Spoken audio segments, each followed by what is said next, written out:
Welcome again. If anybody's popping in here, I want to say welcome. I'm so excited that you guys are here today. I got something that's going to blow your minds, hopefully, that you'll all love. So super excited to bring that to you today. Again, if you're just popping in, let me know where you guys are watching from. Definitely want to know where everybody's coming in because I do deals all over the country. So I want to know where everybody's at. Okay, about. All right. Looks like we're almost ready. Just got to get my screen share populated. Let's see. Share my screen. Okay, here we are. Cool. All right, we got people from Chicago. We got people from the display board is at an angle. Yeah, don't worry about it. That you're not going to be specifically looking at this. I'm going to be sharing my screen, so you don't have to worry about that. This is just for the background. This is for me actually to write, so you don't have to worry too much about that. We got Canada. Awesome. Maryland. Can't see the other comments. Jay, you said you can't see other people's comments? You sure? Chicago. Love it. Beverly's from Chicago. Okay. Awesome. Well, guys, let me know if you're ready to rock and roll. Give me a 1. I just want to make sure everybody's ready because when I go in it, we're going right into it. Okay. So give me a 1 if you guys are ready to roll. Again, I want to make sure because once I get started, there's no turning back. We're going deep and we're going all in on this thing. Okay. Okay. All right. You guys said you're ready. Let me crack open my my bubbly because I'm gonna get parched during this presentation. So I gotta hydrate up real quick. All right, we got some people that are saying 1, they're ready. I'm so excited to bring this to you guys today. Super pumped. So let's go right into it. Let me share that screen for you. And let me pull up those comments because I want to be responding to you as we go, everybody. Okay, here it is. Okay, we got another one. All right, you guys ready? You can see the screen, ready to roll? No problems? Okay. All right. That was the prep work. That was to get you guys all excited about today. All right, everybody. Today, what we're going to be going over is mastering the sales process as a wholesaler in 2025. If you have not mastered the sales process, guys, it's time to master it. Why? Because you want to close more deals. I got your back. Today, I'm going to be giving away my free seller solutions playbook. It's going to go over all the different options that you can offer a seller instead of just wholesaling specifically, instead of just doing that. Because if you're just relying on wholesaling, you're making a mistake. You've got to be able to do multiple different extra strategies. So I'm going to be giving you my seller's solution playbook. You're going to be getting that for free if you stay to the very end. So that's it, everybody. We're going to dive right in. If you want to crush 2025, let me know right now. Just comment, yes, Nate, I'm ready to freaking crush it, or just type in crush. I want to know. Are you guys with me? Because this presentation, I spent like 5 hours making this thing. This is crazy. Maybe I shouldn't have spent that long, but I really wanted to deliver for you guys. So deliver for me and just say crush, say yes, let's freaking go. It's time to go to the next slide, everybody. Let's freaking get into it. Okay. So if you don't know who I am, quickly, I'm going to let you know who I am because a lot of people are like, who's this guy and why should I listen to him? Okay. My name is Nathan Payne, but this year specifically, I'm going by Professor Payne. Why? Because my goal is to give you the best trainings that you could ever imagine, absolutely free, so you guys can go out and crush it. I'm not holding anything back, and I'm preparing as much as I can to deliver for you guys so you can hit your real estate goals. I've done millions in transactions. Here are the transactions I've done to prove it. And I love teaching. I love wholesaling, and that's why I'm doing it. My goal is to help wholesalers do 2 to 3 deals a month consistently, but you got to start. If you're not there yet, it's okay. You got to start with a foundation, and that's what these trainings are for, is to help you improve your foundation. Founder of Payneless Flipping. Obviously, my name's Nathan Payne, so I call what I do Payneless Flipping. And the apprenticeship program that I have where I work with people individually. Okay. So to let you know a little bit more about myself, I got my degree at Brigham Young University, Idaho. I got my degree in business management because I wasn't really sure what I wanted to do at the time, but I ended up getting into real estate because it helped me achieve. It was more aligned with what I wanted to do in my financial goals. But really, guys, I wanted to be a teacher. My whole life, I wanted to be a teacher because I enjoyed working with people. But being a teacher didn't align with my financial goals. But luckily, now that I know how to teach wholesaling, now I know how to teach real estate because I've done it, I can align my passion of teaching and include it with real estate. Okay, I love teaching. My goal is to make wholesaling simple. When I first got into wholesaling, it was actually kind of confusing. Like, how do I talk to sellers? What do I do? There's a lot of different steps here. And are you with me, guys? Like, do you agree? Like, wholesaling can be a little confusing when you don't know how to market, how to talk to sellers, how to dispo. There's a lot of different things. It's a very simple concept, but it can be complicated, especially if you overcomplicate it. So my goal is to make it simple. And these are a few of the people that I've taught. And some of the clients I've had, some of the people that I've just given advice to. These are people I've worked with, and I love seeing people make money, and I love seeing people learn and understand what we're doing. So that's why we're doing this training. So if you guys are ready to roll, I'm looking right now, right here at the comment section, guys. Are you guys working or something? Like, I want to make sure you're locked in. So give me a 1 if you guys are ready, because this is just a quick intro to who I am. But what you're about to see, guys, is it's about to get pretty in depth. So let me know if you guys are ready. Just say ready in the chat, and we'll hop on to the next slide. And if I don't hear anything from you guys, I'll just assume you're just already awestruck by what I've given you so far, which is pretty much nothing. Okay, well, let's move on. All right, we're going to move on to the next slide. And this is what we're going to be going over today, guys. Today, we're going to be going over the sales cycle, okay? The sales cycle of wholesaling. A lot of people, they don't have too much experience in sales or sales background, which is totally fine. You need to know how to work with sellers. You need to know how to navigate the sales process. So that's what we're going to be going over to today, is the sales cycle for wholesaling. That's why we're here today, so you can convert more deals. Because who cares if you can generate a ton of leads if you can't convert them? A lot of people think, oh man, I need to generate more leads because I'm not getting enough leads to deals. When in all reality, maybe you're just not that good at the sales cycle, the sales process, and you're actually not converting. That could be the problem. Okay, so that's what we're going to be going over today, everybody, is the sales cycle itself. Now I'm going to show you right here. This is the sales cycle of wholesaling. And actually, this is the sales cycle of most businesses right now. Well, not right now, but just in general. You're planning your sales activities. Okay. So if you guys look at this graphic right here that I got, most of the training and most of my education and sales that I love is from Franklin Covey, the sales guys. Amazing stuff, which we're going to be going over today. But, when you plan your sales activities, what this means is what are the activities that you're going after? What are you doing? So that would be wholesaling, right? That's the wholesaling. That's the sales activity that you're doing. Wholesaling, direct to seller, direct to agent. Okay. It's planning how you're going to wholesale. That's what the first part of the sales cycle is. Then it's filling your pipeline with leads. Okay, after you decide what you want to do for sales, you have to decide how you're going to fill that pipeline up and work with sellers, right? Work with leads. Doesn't have to be sellers. That's just is because we're in real estate. Okay, so then you fill up that pipeline. That is marketing. Okay, that's filling that pipeline up. Okay. Next is you have to, with the leads that you generate, you have to qualify them. If you do not know how to qualify your leads, if you don't know how to work with those leads and convert them, then you might as well light your money on fire. And that's the problem with people that get into wholesaling is they're like, well, I need to generate leads, but they don't know how to qualify. They don't know how to talk to sellers. So that's what we're going over today.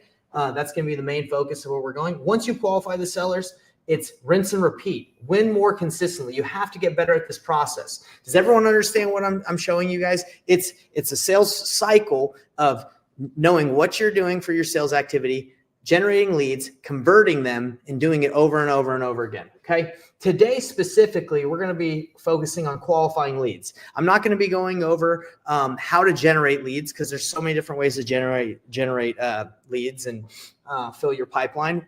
That can be for another lesson, but this one is specifically on qualifying your opportunities and then closing deals. So my question for everybody that's watching this is, what's the biggest challenge that you guys have in the sales cycle? I want to interact with you. I want to know what you're facing.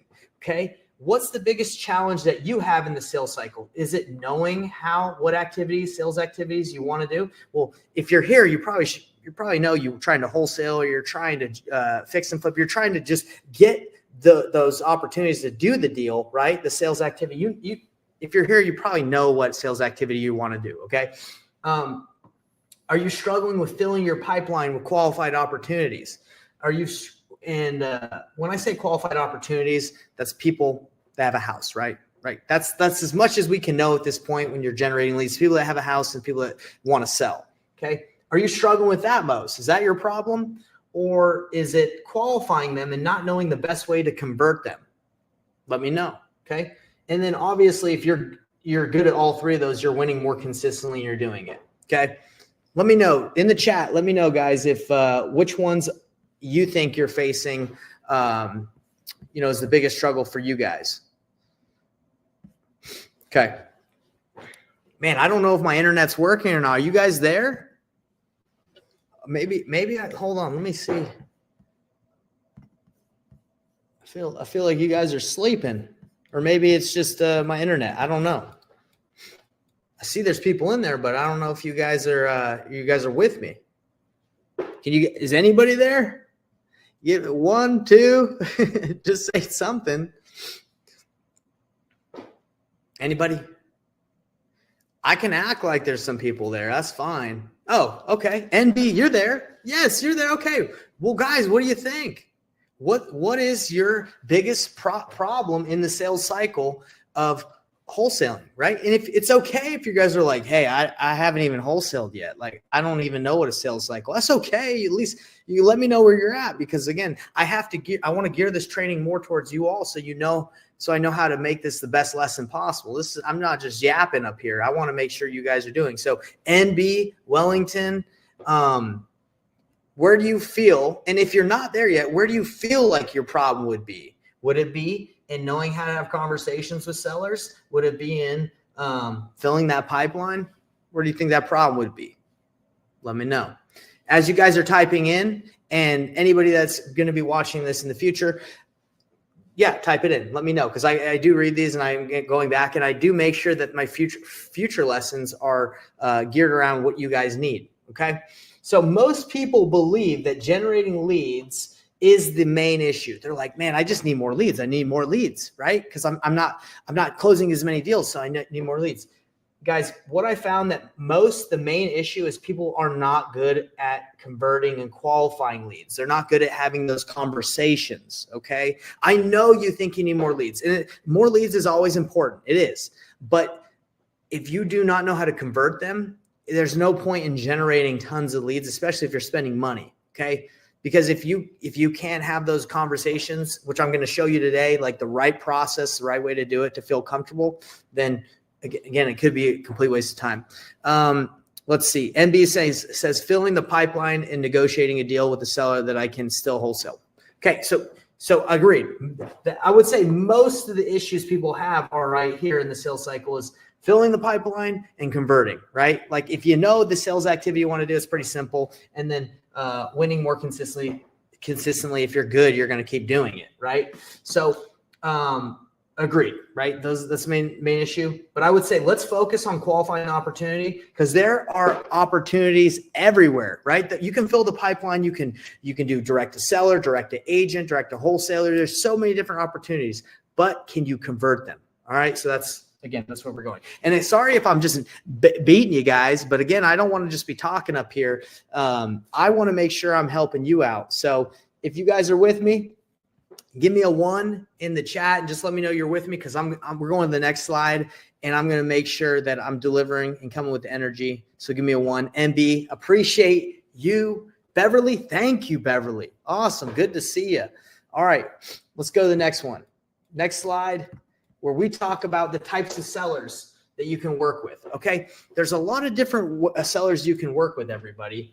You have direct, and by sellers, I mean like types of people that you can work with and do deals with. Okay, in the sales process, the process I'm about to show you works with any of these type, but we're going to be focusing specifically on direct to seller. There's direct to agent, that's doing deals on the MLS. Okay, there's direct to wholesaler, that's JVing with wholesalers. And then there's direct to seller, where you're working with sellers that are in pre-foreclosure, probate, tired landlords, vacant properties, etc. Enter in any level of motivation. We are going to be focusing on direct to seller today and working directly with sellers that are not listed or already under contract with a wholesaler. We're going directly to these people. Okay, when you fill that pipeline, we're filling it with people that are off market. All right. Drop seller if you guys have ever talked to a seller directly. Actually, that's important for me to know. I want to know if anybody that's in here or will watch, have you ever talked to a seller directly, or have you done most of your deals direct to agent? Have you done most of your deals direct to wholesaler? Or have you never done a deal before and you're just learning, which is completely fine. Type seller if you guys have ever talked to a seller before. And if you haven't, this is the perfect training for you, because now you're going to know exactly how to talk to a seller. And if you have talked to sellers before, now you're going to know the best way to do it. Okay. We got MB in here. He's saying he or she, MB, I just see NB. Those are the initials. They're saying that they have talked to a seller. I would probably say that most of the people that are watching this right now probably haven't done a deal, which is completely fine. We got someone else saying, my only issue is finding good active vibes. I have a few agents that send me, it says vibes, but I don't know if that was the right word.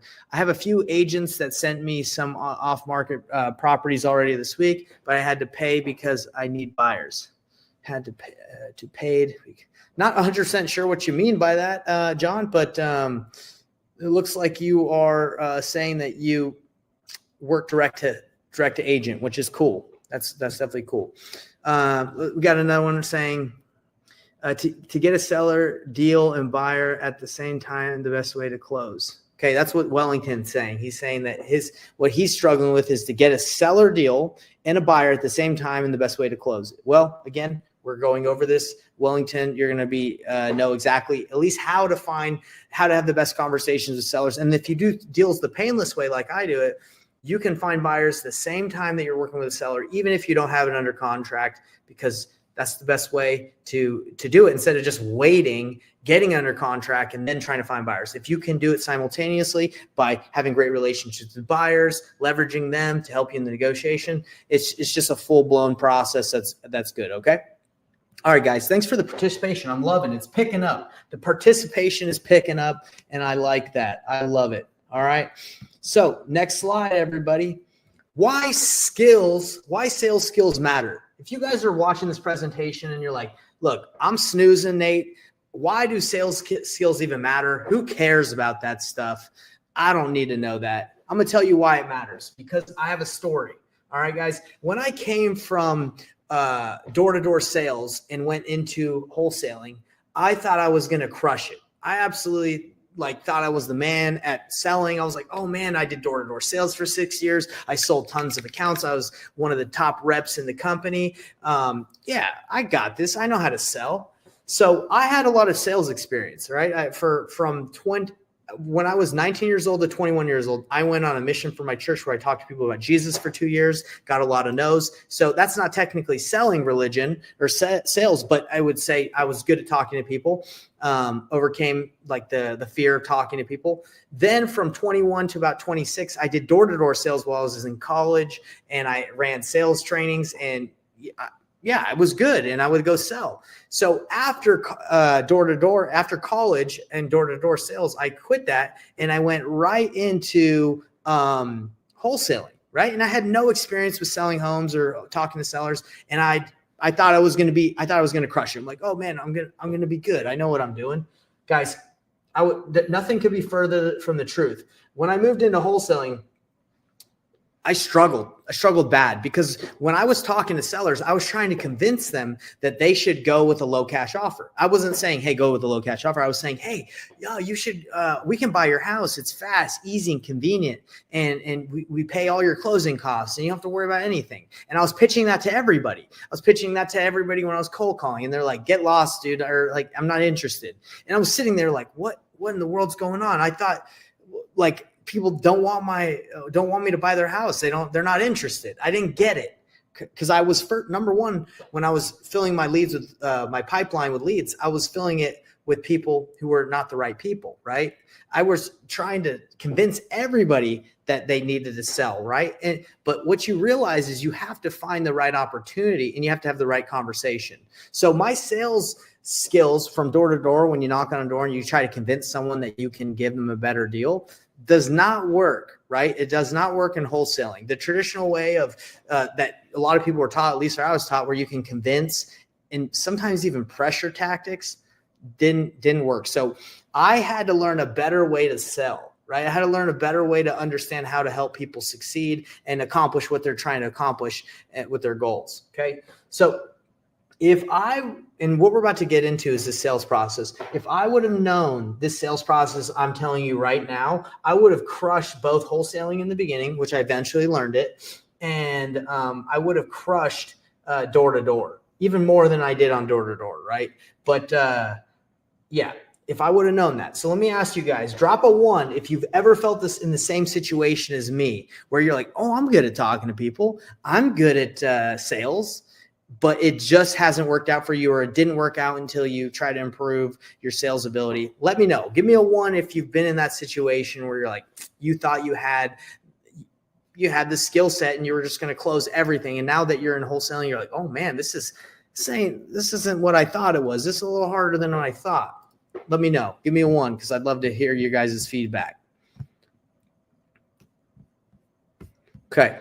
So, and let me tell you guys, right here in this book, this is where you guys are getting a lot of the training for today. Is Franklin Covey sales training. It talks about how to pretty much sell the right way. A lot of us are taught the wrong way to sell, pressure tactics, trying to win-lose situations where you win, but maybe the seller doesn't feel like they won. I studied this, and this is the way to sell. Okay, so we're going to be going over that. And then this is another book that I studied. It's called Let's Get Real or Let's Get Real or Let's Not Play. This is another sales book that is absolutely incredible. So if you guys are wondering, hey, did I just make all this stuff up? Absolutely not. This is stuff that I've learned through studying and practice.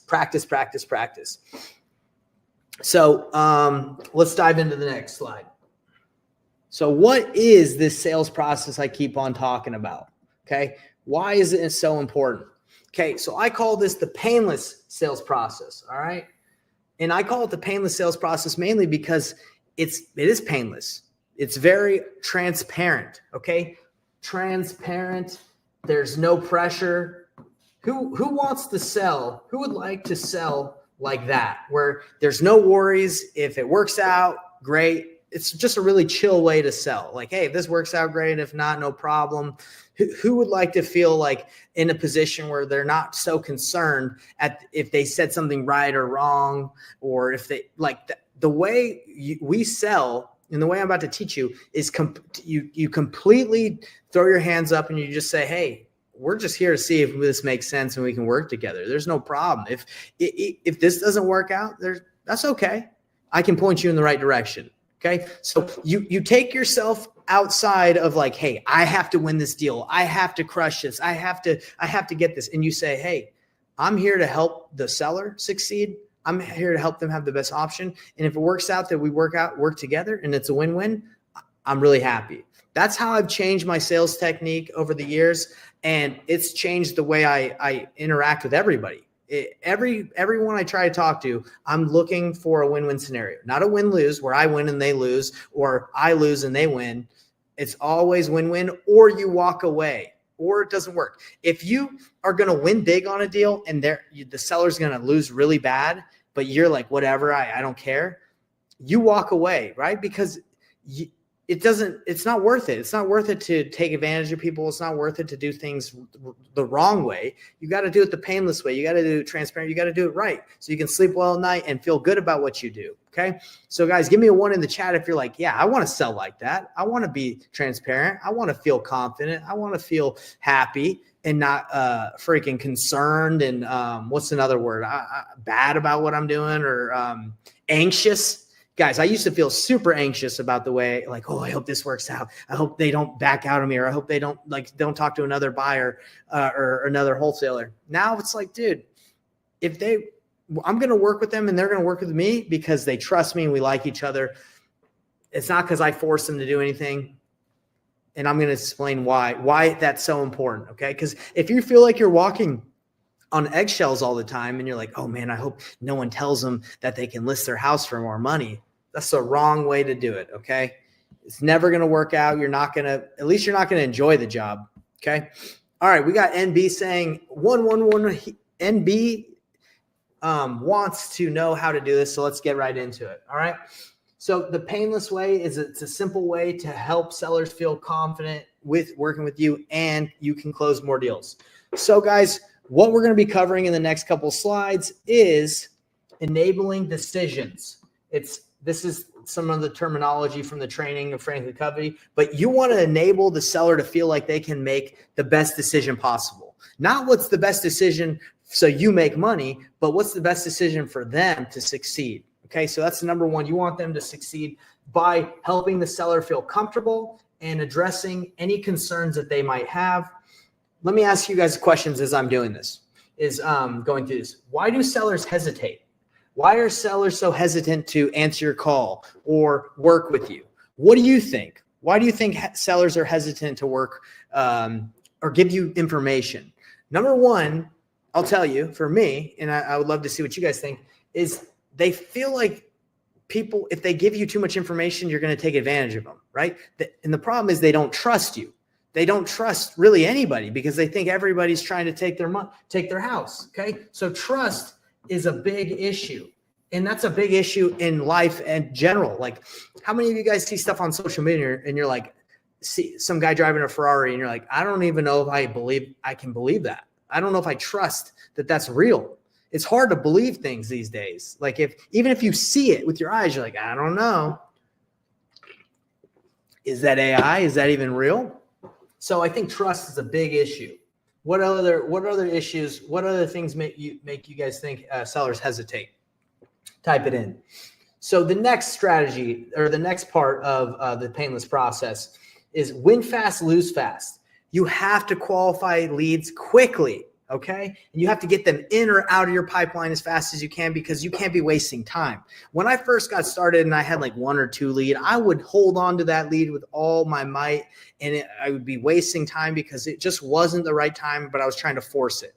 I had a lot of girlfriends that it was like that too. It wasn't the right fit. It wasn't the right girl, but I just held on because I was like, oh, you know what? I don't have enough prospects. I'm just going to hold on and hope this works out. If any of you have felt like that when you've been dating people in your life where you're just like, look, I don't want to look anymore. I'm just going to try and make this work. Get that out of here. I used to do that. Comment a 1 if you feel like that. And comment a 2 if you're like, hey, I'm not here to talk about my relationship, Nate. But anyway, win fast, lose fast. In dating or in sales, get in fast. Like you got to find out if it's going to work out. You don't have to, don't wait. Don't try to force it. Qualify leads quickly and avoid wasting time. All right. Time is our most important resource. It's our greatest resource in life. So don't be wasting it. All right. Another question I have for you guys is who's wasted time on a bad lead? Me. I spent a year following up with an old lady who wasn't even really going to be able to make the decision to sell her house just because she would answer the phone and she said she wanted to sell and I was new. So I would just talk to her. I spent a year talking to her. And then eventually, like one time I was talking to her and her daughter, like I'm talking to her on the phone and her daughter comes in. And she's like, who are you talking to, Grandma? And she's like, oh, I'm talking to a guy who wants to buy my house. And she's like, give me that phone. And she took the phone from Grandma. She's like, leave my grandma alone, you scumbag. And I'm like, oh my gosh, like I wasn't trying to do anything to the grandma. Obviously, I was talking to her for a year. I thought she wanted to sell, but then I realized, hey, like there was no reason to talk to that lady for that long. It just like she wasn't even going to be able to make the right decision. If anything, I needed to ask her, hey, look, is there anyone else involved in this decision-making process? Are you sure you can sell it? Blah, blah, blah. I would have dug in deeper like I do now, which I'm going to show you. So anyway, who's wasted time on leads? I have, and like I said, guys, that story of the lady calling me scumbag, I wasn't a scumbag. I thought she wanted to sell. She told me she did, but it came off like that. I should have found out faster, okay? So handling objections is the next part of the process. Guys, if you hear an objection, it's the saying, if there's an elephant in the room, like you got to call it out, right? Or if you feel like there's something wrong, freaking call it out. Handling objections. If you just wait, if you hear an objection or something that sounds a little off and you're just like, oh, whatever, we'll keep going and I'll keep asking, questions about the property condition and then I'll make my offer and I hope it all works out. No. If I feel something's off, I call it out. That's what handling objections is. You have to build that trust by saying, oh, hey, you just said something. And before we move on, I want to make sure I understand what you meant. Okay. Build that trust. If you feel something's off, talk to the seller about it, overcome the objections. And the last question I have for you guys on this slide is, what's the hardest objection you've ever faced? Okay. I'd love for you guys to share it in the comments. For me, the hardest objection I ever faced, well, there are objections that probably you can't overcome. Like, for example, the grandma, let's go to that one. That was a tough objection. Like, quit talking to my grandma, you scumbag, and she hung up. Like, how am I supposed to overcome that? Well, I would say I didn't even do the process right. So overcoming that objection is pretty dang hard. She already thinks I'm a scumbag. What am I going to do? Like, text her, hey, I just wanted to prove to you I'm not a scumbag. I don't know. That was a tough one. Okay. That's a really tough one to overcome, but that's not something that a lot of you guys face. And you won't face that if you deal with this process of enabling decisions, winning fast and losing fast, and handling the objections as soon as they come. Stick around, guys, till the end of this. If you're watching this, stick around because I'm going to be giving you my seller's playbook. That's going to show you all the different options that are available to you guys to do more deals with sellers. So you're going to be getting that. I just have to remind you in case you guys forgot that are watching this. Okay, I'm going to do a little check-in. All right, we're about to dive in deep into the painless sales process, but I've got to make sure that you're with me, everybody, because I want to know who's there so I can talk directly to you.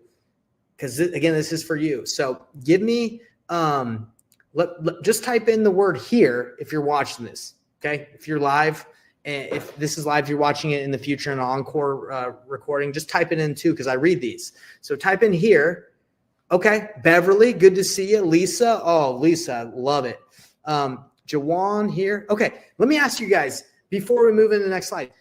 How are you vibing with this? Does this make sense? Are you understanding it, or am I going too fast? I want to know. Wellington, thank you. Are you guys vibing? Because is this good? By the way, is this good?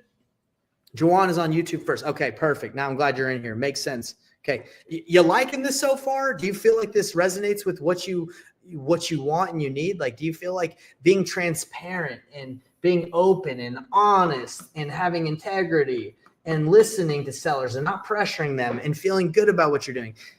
I'm assuming you all want that. Do you guys feel like this is going towards that direction? I hope you guys all do, but I want to hear from you before we go to the next slide. We got Jawan saying makes sense. Just closing next week on my first wholesale deal. I totally agree with this whole slide is yes, Lisa. Everybody give Lisa a round of applause. Lisa is closing on her first wholesale deal it says next week. Congratulations, Lisa. You are awesome. We're proud of you for taking action. Beverly says, yes, this resonates with me. Who else is this? Give me the vibes, people, because we're about to go in deep. It was 3 months in the making. Congratulations, Lisa. We're proud of you again for staying in there. We got Larry saying here, yes, Jack. Okay, great. We got more and more people engaging. Way to go, Lisa. Everybody, again, round of applause for Lisa closing on her first wholesale deal next week. Congratulations. In the Facebook group, Lisa, if you're a part of our Facebook group, Painless Flipping, Wholesaling, Real Estate Simplified, go in there and tell people how you got the deal. I think people would love to see that, just if you leave a little post for everybody. Awesome. Yeah, go ahead. Let everybody know how you got it. That's amazing. All right. Okay, we're going in. I'm excited to show you guys the transparent, the painless way to talk to sellers. Hopefully it blows your mind like it did when I first learned this, because again, I was trying to convince sellers to sell to me. I was trying to hard close them. I was trying to make them feel like they had to go with me. This is what I mean by the bad way to do sales. Oh, hey, my offer is $120K and it's good for 24 hours. And you have, you have 24 hours to sign my agreement, or I have to go buy another property and you're going to lose out. Who's ever heard that? Who's ever heard that strategy of the hard ball, right? Like, oh yeah, I'm buying a lot of properties, and if you really want to work with me, then you got to accept my offer right now. Who's heard? I know when I first started, that was like a tactic that they told me. They're like, oh yeah, you got to make them feel like there's scarcity and kind of pressure them into it. That's not what we do here. Maybe you can add in a little bit of hey, but you're honest about it, right? You're honest with the process of what's going on. You're not just saying stuff so you can make people feel like they need to do something when they're not ready yet. Okay. So I'm sure everybody's felt like that, but let's go to the next slide. All right. Focus on enabling decisions. That's the number. We're going to be diving into everything a little bit more deep, but focus on enabling decisions is the first thing we're going to be going over. We want to make sellers feel comfortable working with us. That is our goal. We want them to feel, and what is another word for comfortable? We want people to trust us, equals trust. Okay. That's what we want. I want to work with someone that I trust. I don't care if they got 1,000,000 years of experience or not. I've got to trust you. That's how wholesalers that are new are winning deals against other people. Maybe they have tons of experiences because maybe they were able to build more trust. Okay. Does everyone agree that trust is what usually gets deals done, whether that's a buyer trusts you, a cash buyer trusts you and you get it done, or a seller trusts you? Trust. So how do you build that trust? With open conversations, enabling decisions, honesty, being transparent, not forcing people to work with you. If you can show people that you want a win-win situation and that if they don't work with you, it's fine, they're going to feel more comfortable working with you. So that's what we mean by enabling decisions. When you talk to a seller, you want to start with the end in mind. You want to let them know why you're talking to them. Hey, this is an example. Hey, John, how's it going? My name's Nathan. I know we had talked a little bit back and forth on text, but I just want to let you know the purpose of us talking or this call today is just to see if we would be a good option to work together and for me to buy your house. Or if I can't buy your house, that's totally fine too. At least I'll be able to point you in the right direction on what you should do to sell your property. But anyway, that's my goal. Does that work for you? Does that sound good? Yeah, it does sound good. Okay. And like I said, if we don't end up working together, that's completely fine. At least you'll have more information and you'll know a little bit more on what you should do for the sale of your property. Okay. So that's the end in mind. You're letting them know, hey, if we work together, great. If we don't, it's okay. No pressure, no hard feelings. Just here to see if we can work together. That's it. Got that, everybody? Start with the end in mind. Do they believe they have a problem to solve? Okay. That's a really important one too, is because if you just call someone and say, hey, you want to sell the house on 123 Main Street? Yeah, I've been thinking about it. Okay, great. Can you tell me about the condition? Can you tell me about why you want to sell? Can you tell me? And you just go right through like a script. You don't really know if they have a problem that they want to solve. Why would anyone sell at a discount, or why would anyone sell to a cash buyer? Because they usually have a problem they want to solve. They want to sell fast, easy, convenient. They have a problem. There's a problem there. And if you can help them identify what that problem is, maybe they already know. They're like, hey, I'm in pre-foreclosure. I need to sell. Okay, well, they just told you the problem, right?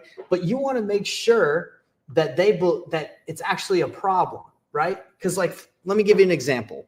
So if someone's like, yeah, I want to sell, my roof is leaking, right? That's the problem. That's the surfacey problem that they're telling you about. My roof, it's leaking, all right? Well, you don't just say, oh, cool, your roof's leaking. All right, great. My offer is 120K. Or you just don't go into like, just continue. You want to probe that problem. You want to be like, hey, oh man, that's really bad. It's unfortunate that your roof is leaking. Is it causing a lot of issues for you? Is it causing a lot of issues for you and the family? And that's what I mean, like by probe it, like see if it's really a problem they want to solve. Because if it's not really that big of a deal, they'll say, you know what, actually, it's not that big of a deal. I actually don't think I need to sell that fast, or I might take some time, right? I might take some time to think about this. But you want to find out if it's something that they want to act on quick. Is it a problem they want to solve now? So let's say, oh yeah, it's leaking just a little bit. You know, actually, I might just call a roof guy. I have some money. I don't really need to sell my house. But on the other hand, if you're like, hey, is it that big of an issue? They're like, yes, it's a huge issue. The water's coming in. It's like molds everywhere. We can barely breathe. It's super cold. It's causing major issues. I just want to get out of here. So there you go. So you find out if that problem is big enough for them to want to solve. All right. Another example of finding out the problem and really finding out if it's big enough is, let's say this. Oh, I have a rental. Okay. And you want to sell because you don't want to be a landlord anymore? Nah, I don't want to be a landlord anymore.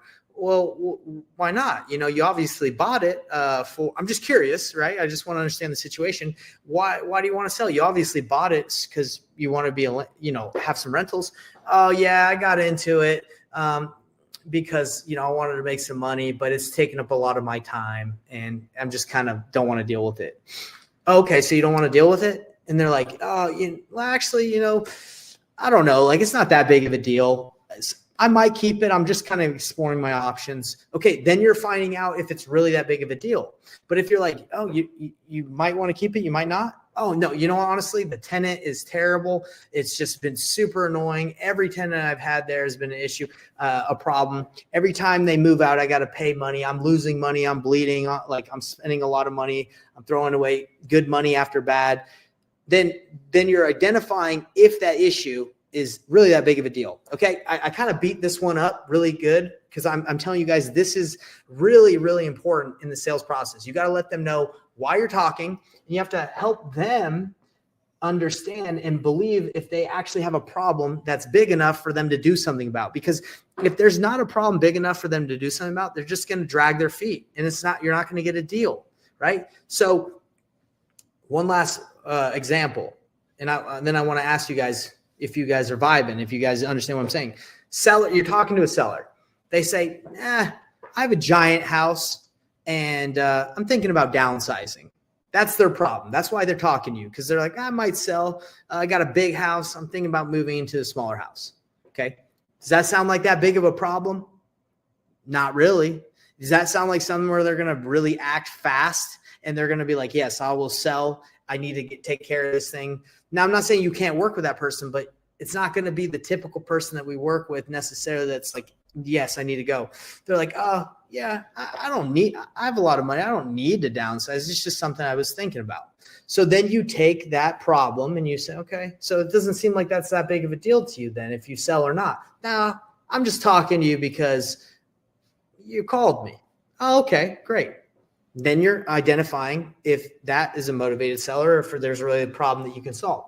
You guys feeling me on this one? Like I want to check in on you because I'm going deep on these, but I want to make sure you understand what I mean by helping the person identify or believe if they really have a problem that's that big. Because if it's not that big to them, they're probably not going to do anything about it. And you have to help them identify that as in the sales process of enabling decisions. Let me know in the comment section, guys, right now, if you know I'm talking, if you've been in that situation, or do you just gloss over this? Do you guys just gloss over when you're talking to a seller and they tell you a problem? You're like, oh, okay. So let's keep talking about your property or your roof, or you're just moving on in the script. Now, I would say you want to stick in. This is the part of the sales process where you want to stick in. I would say like 10, I was going to say a percentage, but 10% doesn't make sense. I would say 80%. 80% of your time, you want to be focusing on the problem, if it's real, and how to solve it. Okay? That's it. I totally do this. Find the problem, offer solutions. Lisa, that's why you're doing a deal. Right there, everybody that's listening. It's been 3 months and she's doing a deal. It took me 3 months to do my first deal. If you haven't done a deal yet, guys, and it's been over 3 months, maybe ask yourself, hey, am I really digging in and finding out if the problem is really a problem? Okay, good job, Lisa. I appreciate you. Yes, you have to identify the pain point. You have to, Beverly. Exactly. Okay, so not working together is okay. I told you guys about this earlier, but letting them know, hey, I'm not here to pressure you. We're either going to work together or not. I have some solutions. I can make you an offer, or I can offer you some solutions to sell your house. If we work together, great. If not, no problem. I talk to a lot of people. No harm, no foul. Okay. Oh, whew. What did happen when you say that? Oh, this guy's not just going to pressure me. This guy's not going to make me feel like I have to continue to talk to him. No, we're going to end the call if it doesn't make sense. I don't know if any of you have been to like a car dealership where you're like the whole time you're like, oh my gosh, like it's getting close to the point where they're going to ask me if I want to buy and they're not going to let me go. No, like nobody likes that feeling. And the whole situation is tense if you don't release that tension by just enabling the decision and making them feel comfortable to trust you and be like, hey, I'm going to let you go. If this doesn't work out, no problem. I'm not going to hold you hostage. All right. Another thing that I love doing in my sales process is asking what options they've already explored, okay? So if I'm talking to someone for the first time, I don't know if they've talked to a real estate agent yet. I don't know if they've talked to 10 other wholesalers. I don't know where they're at in their sales process, right? In the process of selling their home. So instead of me just going right into my script or whatever I think is important, I say, hey, now that you've told me a little bit about why you're selling, your problem. We've kind of identified the solution. Now that we've already talked about, my purpose on this call, what have you done already to sell your house? What options have you already explored to sell your home? Well, I've talked to my Aunt Joan who can list my house. I've talked to 10 other wholesalers and blah, blah, blah, blah, blah. Whoa, great. Thanks for all the information. You just saved yourself like an hour-long conversation or another 20 minutes because they've given you so much ammo and information. You can just say, oh, okay, you've already talked to 10 other wholesalers. You're talking to me. How come you haven't gone with any of the other 10 wholesalers? Oh, it's because they all offered me way too low. Like, oh, okay, well, if you don't mind me asking, what did they offer you? Just so I know I don't waste your time and give you an offer that's lower than that. Oh, they all offered me blah, blah, blah, blah, blah. So now she's like, they offered me 120. They offered me 100,000. And one offered me 50K. And I'm like, okay, so you haven't accepted any of those. And I'm assuming you didn't accept them because they're not going to meet your needs. What would make sense for you? Then I just cut right into it. I just cut to the chase. What price would make sense? Because obviously you've already gone through the process of talking to people. She's like, if I could get 125, I would do it. Oh, okay. Well, let me see if that would make sense. There you go. You've built the trust. You enabled the decision and you've asked what options they explored and they just gave you the price. Guys, I've done so many deals like this where it's just like, oh, I just found out what options they've explored. They trust me. And then I get a deal done and there's not like a lot of pressure. It's just like, hey, okay, that's what you've done. And if they're like, well, I've talked to my agent. That's my friend. Oh, why don't you go with them? They're your friend. Okay. Again, I'm looking for that win-win. The win-win for me is they win. And if I win, cause I had a good time talking with them, why don't you go with that agent? It's your friend. Oh, you know what? I don't know. I don't want to list it. I don't want to wait. Okay, so that's really not an option then. Now, listing's not an option. It's my friend, but I don't really want to list it. That's what they said. Let's continue. Let's continue through the process. Okay. So when you're doing this sales process, guys, you have to have an abundance mindset and a win-win mentality. And the reason why you have to have that abundance mindset is because there's so much opportunity out there. If you cling on to that one lead and you're like, oh my gosh, I have to get this deal. You have that sales breath and you're like, oh my gosh, like if I don't close on this one, my life will not be the same and it's not good. There's a lot of opportunity out there, guys. You have to believe that because if not, then it's going to come through in your energy, your aura when you're talking. Just let them know, hey, I'm here for you. I'm here to help you out, help you to make the best decision possible. Okay. Guys, what's the most common hesitation sellers have? Okay. We kind of discussed this a little bit before. The most common problems that sellers have with salespeople. This is mine. Trust and feeling pressured. I think that's the most common hesitation when they don't want to give you information. It's because they don't want to have it used against them. They don't know who you are. They don't trust you. Type in the comments what you guys believe is the most common hesitation sellers have. I'm interested to see what you guys think.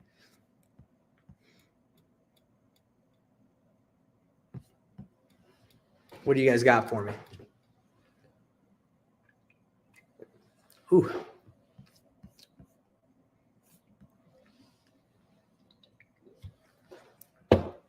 I might have just taken the main one, to be honest. Trust. That must be in my opinion, I think that's the main hesitation they have.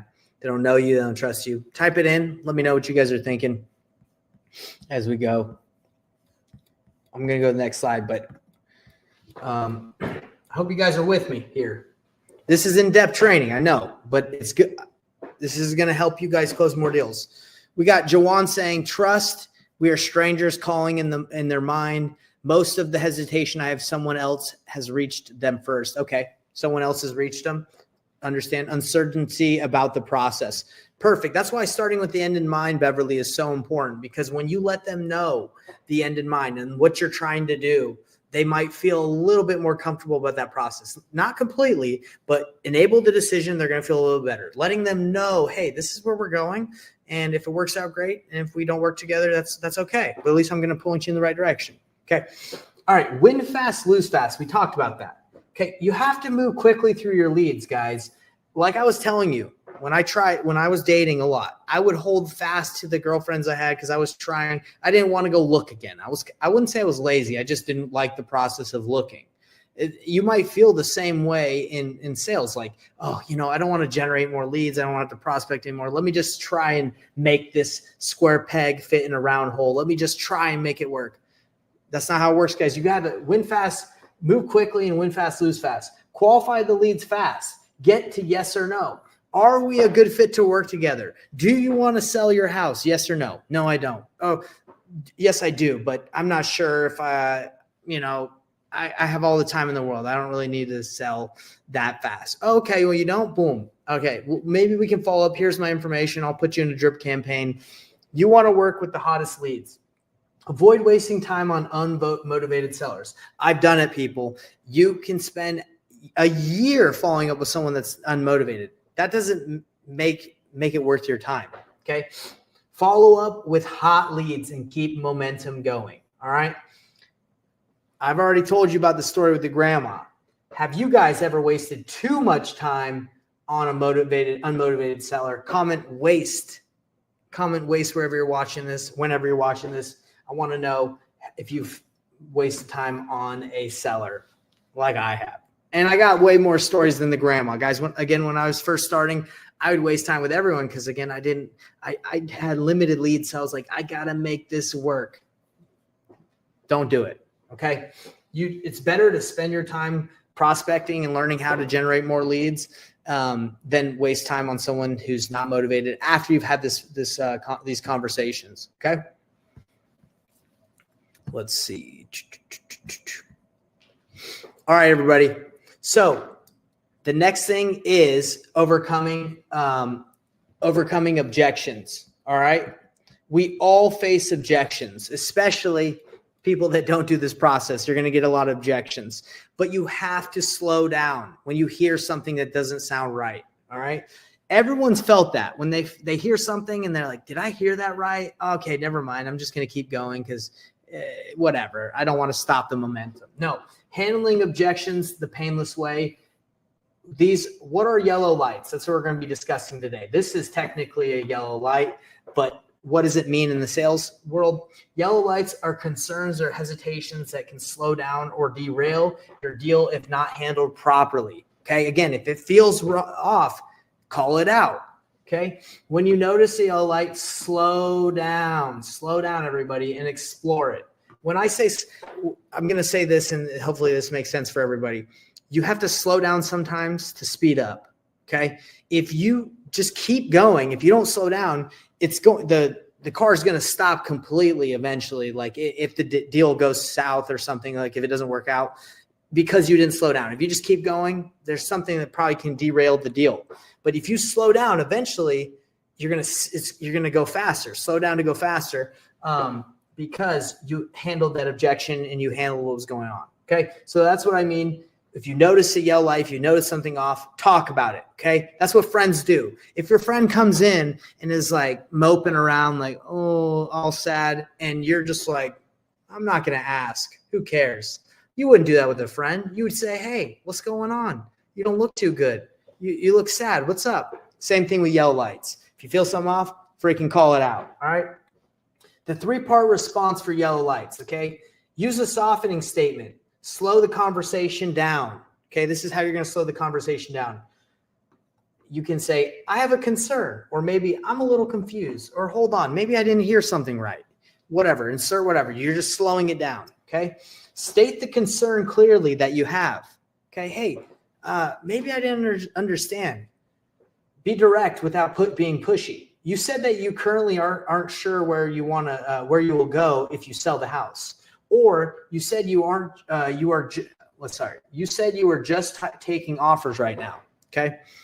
So those are good reasons to stop. You could say, hey, I'm sorry. Hold on. I'm a little concerned. I have a little concern. You said you're not really sure where you're going to go when you sell this house. Okay. And then you go to the next step, hand it back to them.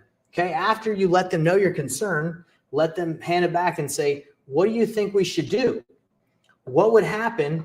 What would need to happen for us to move forward, or for you to move forward? So there's actually some good examples I wrote down, but that's how you slow down for a yellow light. You just say, hey, hold on. I'm sorry. Let's rewind that back. I have a concern. You said this. What should we do? Okay.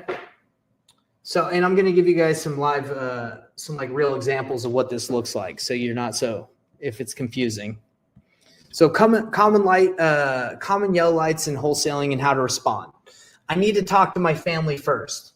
Okay. So this is how I would say it.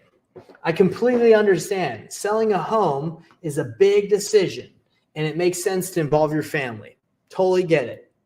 My concern is that waiting to talk to your whole family could take too long and might affect the timelines if we're trying to close quickly. You're in foreclosure. You're in pre-foreclosure. I'm afraid if you got to talk to your whole family, we might not be able to hear back from them in time where we're going to be able to get this done. We just have 7 days. We have 14 days. Hand it back to them. What do you think they would say if they were here right now? Would they say, hey, you probably should sell? Hey, you probably should accept that offer? What do you think they would say? Or when can we get everyone together? Okay. That's how you would slow down for the light, right? Or handle the objection. Here's another one. I just want to see what you'll offer. I know a lot of you guys get that. I'm just here to see. I just want to know what you'll offer. Stop asking me all these questions, right? Like I used to get that all the time as I was kind of diving deep into, talking with sellers. So softening statement. I get that. You want to know what your options are. Totally get that. My concern is that without knowing more about your situation, the offer might not be as strong as it could be. And I want to get you the best offer possible, sir. So hand it back to them and say, what's the most important thing to you about the offer? Is it speed or price? Okay. So you hand it back to them. These are how you handle the objections. And it's like handling an objection from a friend, right? You show concern. You're like, hey, hold on. I'm sorry. Let me make sure I understood that. Tell them what you're concerned about and say, hey, what should we do? What do you think we should do here? All right. And you got to practice this. This is a skill set you got to learn. And it doesn't just stick with wholesaling, right? This is in life in general. So these are the most common yellow lights that I could think about that slow sales down for wholesalers. I need to think about it. I need to take time to think. Oof, that's a tough one, guys. That's a tough one, right? But if you handle it the yellow light way that I showed you, hey, I'm a little concerned about that. I'm concerned because if you say you're just going to take all your time to think about it, I might never know how long that might take you. I don't know if you're talking to a ton of other people and, so what do you think I should do here? What should we do to move forward? Right? I need to check with someone else first. Okay. That's a tough one. I've gotten other offers and want to compare. I want to list with an agent instead. Okay, well, that one shouldn't come up because we've already discussed that with their options. I'm not in a rush to sell. Okay, that's like an unmotivated seller. Key tip, avoid skipping over these yellow lights, everybody. Addressing them early builds trust, and that's what we go for with the painless sales process, and prevents problems later in the process. Guys, I want to know from you, everybody that's watching this or will watch this, what are other common objections that you've seen? I want to know. So everybody that's watching, what are some other common objections? I think I hit quite a few. What are some common objections you have? I want to know what you're facing, especially Lisa, you just did a deal. I'm sure you've been dealing with some objections you've had to overcome. And just type them in there. I'm curious.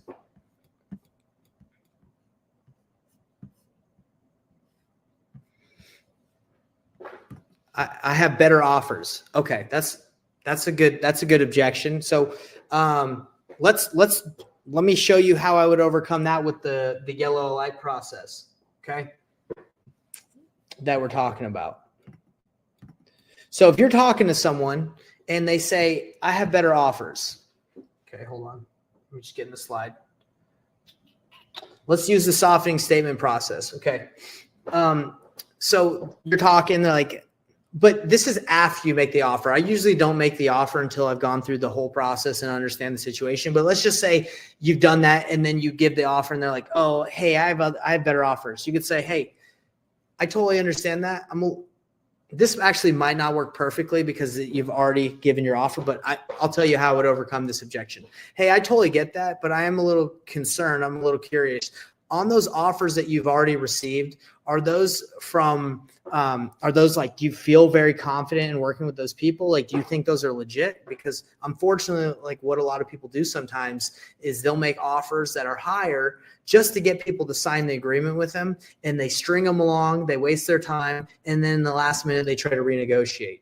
Do you feel like that offer, would you mind telling me what it is? Oh, they're like, yeah, it's 180 and mine's 150. Wow, they're $30,000 higher than me, huh? Do you feel like that's legit, or do you think they could potentially be stringing you along?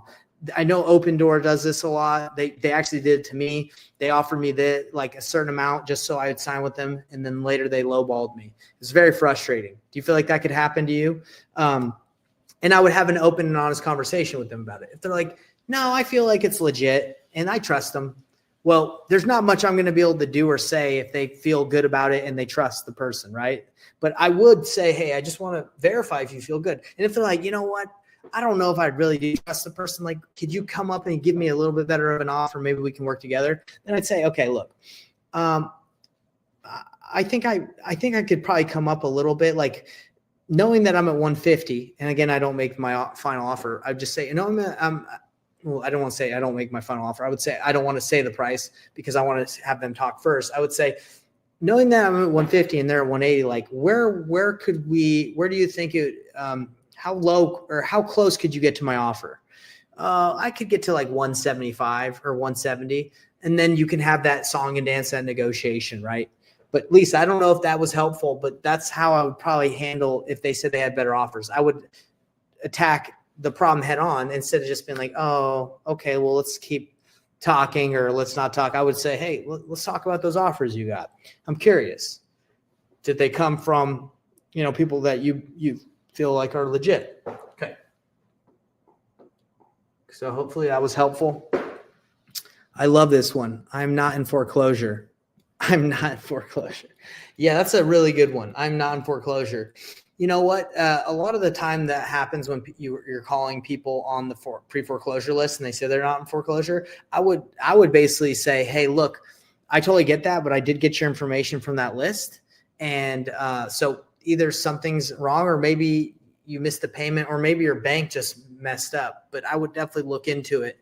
But let's just say, for example, and I would dive deeper into that. Like, hey, is there by any chance that you could have missed the payment, which would have triggered you being on the foreclosure list or pre-foreclosure list? Just go right. I usually just attack things head on, right? With love and empathy. All right. So guys, this training's about over. I hope that this has been super helpful. My neighbor sold my neighbor house sold for more, right? And then on that one, you could say, hey, I totally get it. My concern is, your neighbor's home potentially could have just been in a different condition. Throw it back at them. Do you happen to know what kind of condition it was in? That's kind of how I would handle those, right? And it's nothing like you're ever trying to convince them that, like, again, you're just asking questions and you're throwing it back at them so they can make the decision and they feel like they're in control, because they are, right? You can't make them sell to you. All right, guys, we got a couple slides left and then we're done. Hopefully this has been good. Guys, if you're watching this and you feel like this has been good, give me a 1 in the chat wherever you're watching. And if you feel like it's been okay, give me a 2, because again, I want to be the best, I would say, trainer, the best professor I can for you all. So if you feel like this is a little bit, and I'm not going to be offended by any means, I'm always looking to improve. So if you feel like, this is all right, give me a 2, and then we can chat, or we don't have to chat, but I would probably ask you, like, hey, why do you feel like that? And how can I improve? Right? So 1, if you feel like this has been good so far, good information. 2, if you're like, step up your game, Nate, these lessons aren't that good. Okay. All right. We already got a 1. So I appreciate that, Beverly. Thank you. And if there's any 2s, don't be ashamed to do it too. I'm okay with it. Some 2s sometimes. All right. This is preparing for a seller meeting, guys. A lot of us wing it. All right. You're looking at Nathan Payne himself, the guy who's teaching you right now. I said wingman.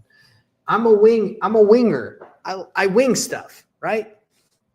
That's just how I've lived my life. I just let me throw something together. I don't do that anymore. Professor Payne, the new and improved version 2025, he's preparing. He's coming prepared. He goes on seller appointments prepared. He comes presentations prepared. He's here to serve and do the best. But guys, there's an enemy. It's the enemy is people that just don't want to prepare. They don't want to work hard. They're just like, oh, let me just go with the flow, right? Like I'll figure it out as I go. Don't wing it. Don't be like me. Don't be this guy who's the winger. All right. Just winging everything. Okay. That's like one of those non-smoking signs. Prepare yourself for your seller meetings. Be prepared for this process and practice. Here is how you prepare for a seller's meeting. Okay. And you guys can take a screenshot of this. You guys can watch the replay. This is how I prepare for my seller meetings. I set the goal. Okay. I know what I want to achieve before I go on the appointment. Okay. What do I want to happen? Do I want to qualify the seller? Do I want to present options? Do I want to get a decision made? Do I want to help them? Okay. They need to talk to their family. Are we helping them get to talk to their family? Like, what's the next step? The goal is always next step. We need to get them to the finish line eventually. So what's the next step? Okay. Example, should we move forward and work together on a solution that meets your needs? That would be a next step. Understand the problem. If you do not understand why they're selling, you're in trouble. Okay. Cause you don't know if they're just going to eventually like, it's not that big of a deal, or I don't want to sell anymore. Understand the problem. I had a guy the day of close. He's like, yeah, I don't want to sell anymore. And I was like, dude, you told me that you need to sell. I didn't say this to him, but in my mind, I was like, he told me he needed to sell. He told me his whole problem. I knew he was just trying to go with another wholesaler. So I said, look, man, you told me you need to sell. The fact that you're saying today, the day of closing, you don't want to sell, that doesn't add up, because you're saying you need to sell. Obviously, there's someone else and you feel like you can get a better offer. I understand, but we've agreed. We've done everything we've said. And if you don't obviously sign, I filed an affidavit memorandum saying that, eventually you're going to have to sell to us because you agreed. And so if you don't want to sell now because you really don't want to sell and you're just going to stay there, that's fine. But when you do sell, I'm going to be there and we're going to be ready to buy it. And he was like, oh, no, you can't do that. You can't make me sell to you. I'm like, well, what's the problem? You said you didn't want to sell. Bam, got him. He ended up closing the next day. Why? Because he was trying to go with another wholesaler, but I stopped him. Why? Because I understood the problem. Okay. If you didn't understand that problem, you might believe that he's like, oh yeah, I don't want to sell. No, I understood that problem. You ain't going nowhere, buddy. Okay. Understand the problem, identify the main issues, foreclosure, all that stuff. Focus on what matters most: speed, convenience, ease. That's why, again, I knew what to do in that situation.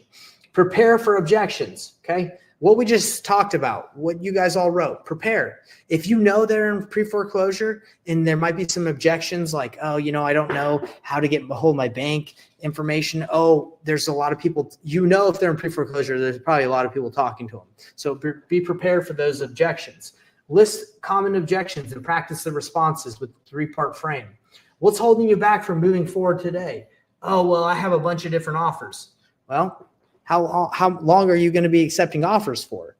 When are you going to make a decision just so I know when I can be in the mix?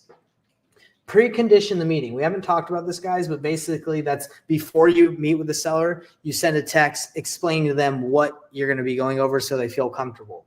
Set expectations up front to avoid surprises. Example, I'd like to walk through your goals, share a few options with you, and answer any questions questions to see if we're a good fit to work together. That's a text that you could send to a seller or call them before your meeting and say, hey, this is what we're going to be going over, just so you're aware. Because a lot of sellers, they might be a little confused or concerned with the process. As I think Beverly was saying, let them know the process. Let them know what you're going over so there's no confusion and they feel comfortable. Guys, comment 1 if you feel like mastering this process would help you close more deals. That's what I really want to know. Do you guys feel like what we just went over would help you as you practice and master? And guys, it goes even more in depth than this. I only have so much time to go with you guys. But if you feel like mastering this process and enabling decisions, making people feel more comfortable, being more transparent in your process would help you do more deals, type 1. We got a lot of 1s coming in. I know this would help you guys because once I transitioned from trying to hard close people and just being like, yeah, if you don't accept my offer by tomorrow, I'm looking at buying a lot of different properties. If you don't accept, that's not going to get someone to sign if they don't like you, trust you, or like your offer. Instead, you say, hey, you know what? Before I even send your offer, like what would get you to sign today? Like, I don't want to make you an offer that you wouldn't accept. Offers should be like proposals. Okay. Like if you're going to give a girl a diamond ring or whatever, you should know when you propose if she's going to say yes or not, yes or no. I don't know how many of you know of someone that proposed and they got said no to, like the response was like, no, I'm not interested in marrying you. That shouldn't be a surprise in my opinion. I think that should be like, hey, if you're going to propose, you should know if the relationship is going that far, if you're all on the same page. Maybe the person that is proposing isn't taking his date through the sales process that I'm showing of enabling decisions, letting them know the end in mind. Hey, this is where I'd like to go. We're dating so we can eventually get married.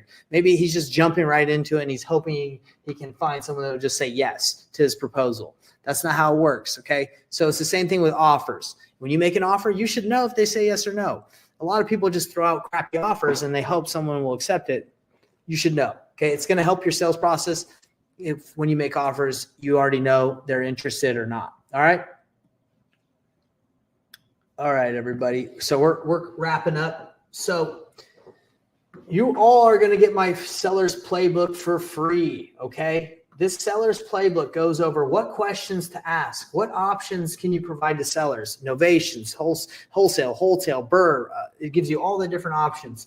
Your cash buyer strategy of talking to cash buyers, in the area, even if you don't have it under contract. You guys are all getting this. All you have to do is comment playbook and we will send this to you. If you comment it, Jackie, my virtual assistant, who is awesome from the Philippines, she's going to go in there and look at all the videos and see all the comments that say playbook, and she's going to send you this. It's a little mind map right here well,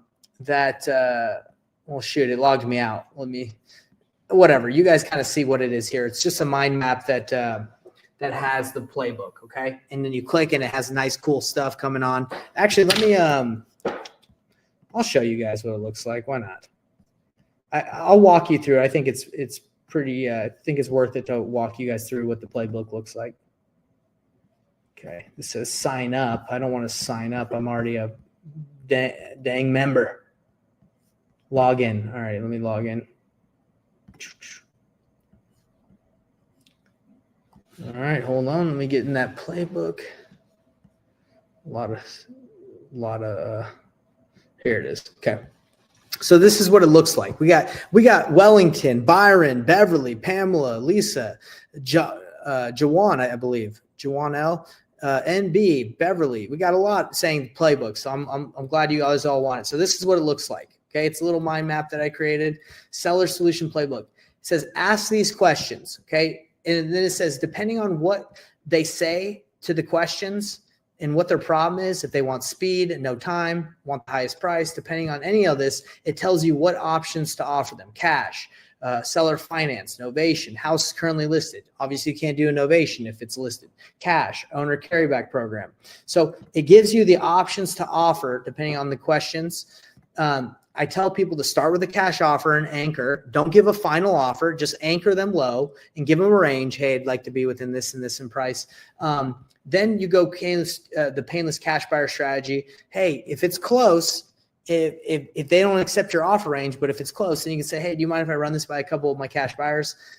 Get it under contract or not. You can run it by some of your people. If the seller insists on wanting more money, you go creative financing, and this explains all the different creative options you can offer depending if they have a loan or not. And if they don't want to do creative, you can do novation, you can put it on the market. And if you guys don't know how to do novations or what contracts you need, I have another training that explains exactly how to fill out the paperwork for my real estate purchase contract. And it also includes a novation affidavit, attorney in fact, that if it gets signed, you're allowed to list properties on the MLS with a real estate agent. So if you guys want that training, just type in training. And Jackie will also send you a link to that video, but that would explain pretty much everything you need to know on, how to do these options. So you guys are getting that. I hope that's super helpful. It goes pretty in depth on that. Let's see. So I see a lot of people commenting Playbook. We're going to make sure you guys get that. Another easy way to get this too, instead of just typing, obviously we're going to go through these and send you the stuff, but we also have these resources in our Facebook group. Okay. So guys, I hope this training was super helpful. I just have one last thing to ask you as we wrap up. I want to stay connected.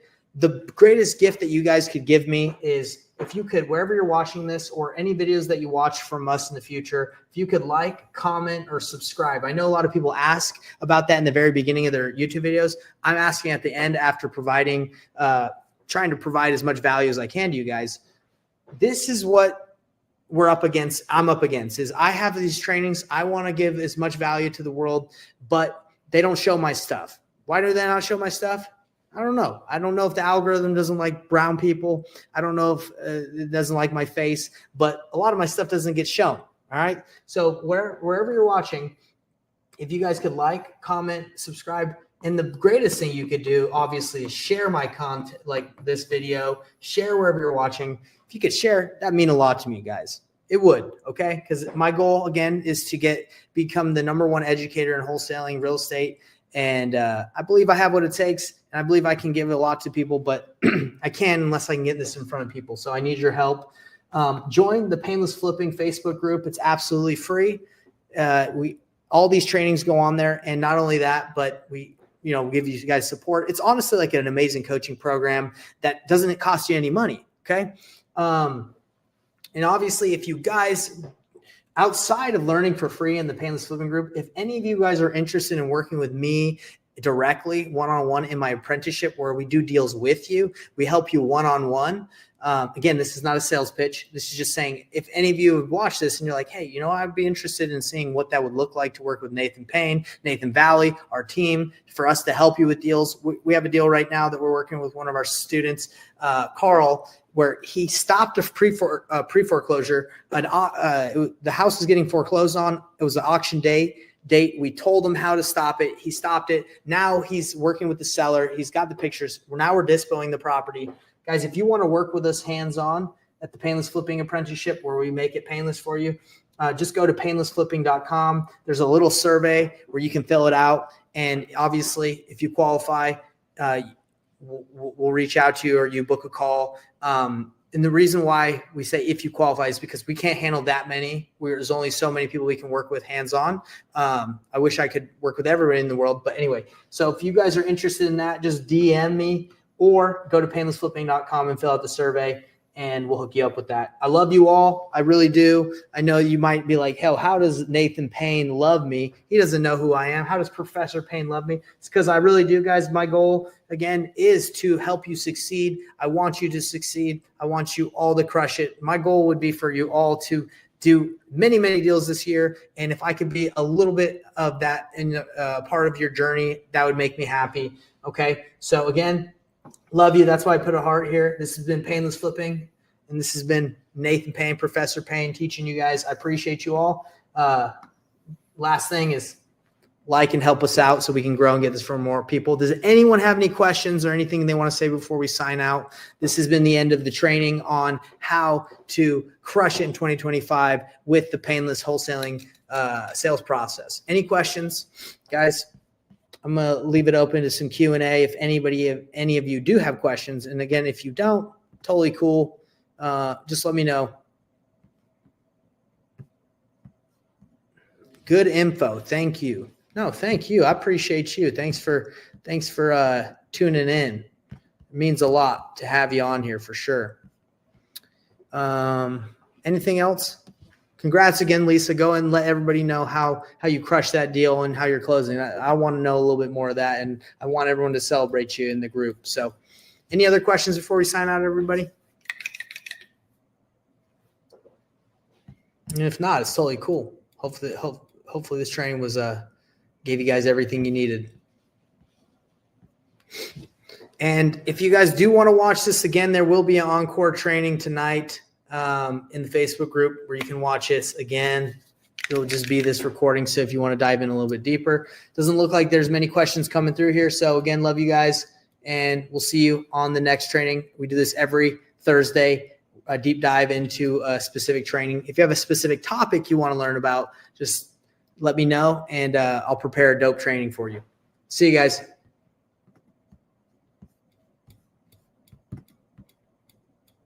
Of course. Yeah. Thank you guys for being a part of this.